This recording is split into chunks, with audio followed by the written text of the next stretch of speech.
তোমাদেরকে বলেছিলাম যে বিকালের দিকে একজন আমার বাড়িতে আসবে। তো একজনটাকে, এটা হচ্ছে আমার মা, দেখেছো, পাগলি মা। হ্যাঁ, উনি সবসময় নাতি আর নাতনির জন্য সবসময় কান্নাকাটি। তা উনি আছে অনেক কিছু এনেছে, তোমাদেরকে দেখাবো আস্তে আস্তে। সবে মা ব্যাগগুলো নিয়ে এসছে। কি ব্যাপার? হ্যাঁ, কে কার বাড়ি আইছেন? চেনো না মনে হয় কিছু?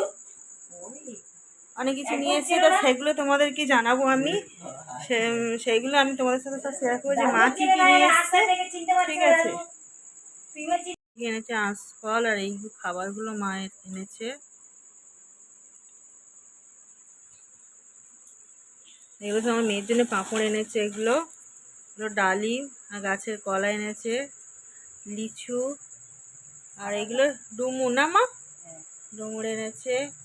আর এনেছে, এটা এনেছে মা, এটা ওল না কচু গো, এটা কচু, মান কচু। আর কত বড় একটা কাঁঠাল নিয়ে এসছে। আর এই এনেছে মোসাম্বি লেবু।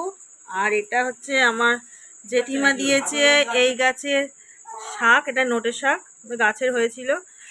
এগুলো নিয়ে এসছে মা। আর ওইদিকে জামাইয়ের জন্য নিয়ে এসছে মা মটন বিরিয়ানি, আর নাতনির জন্য নিয়ে এসছে চিকেন বিরিয়ানি, আর মিষ্টি এনেছে সবার জন্য। এগুলো মা নিয়ে এখন এসছে। এখন দেখো নাতিকে এখন নিয়ে কি করছে। এখন নাতি পেয়েছে, ওনার আর কিচ্ছু চায় না মোটামুটি। আর এইদিকে আমার বর আর মেয়ে কি করছে দেখো, আঁশফল পেয়ে ওরা কি করছে দেখো। বরের শরীরটা খারাপ, তোমাদেরকে বলেছিলাম।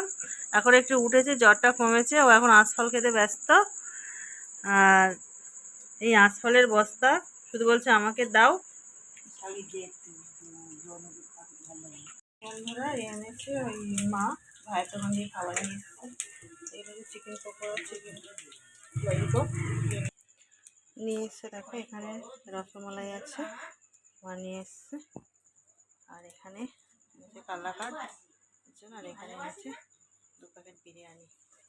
এগুলো মা নিয়ে আমার বাড়িতে এসছে। তো বন্ধুরা ভালো লাগলে অবশ্যই লাইক কমেন্ট শেয়ার করো যে বিকালে আমি কি করছি।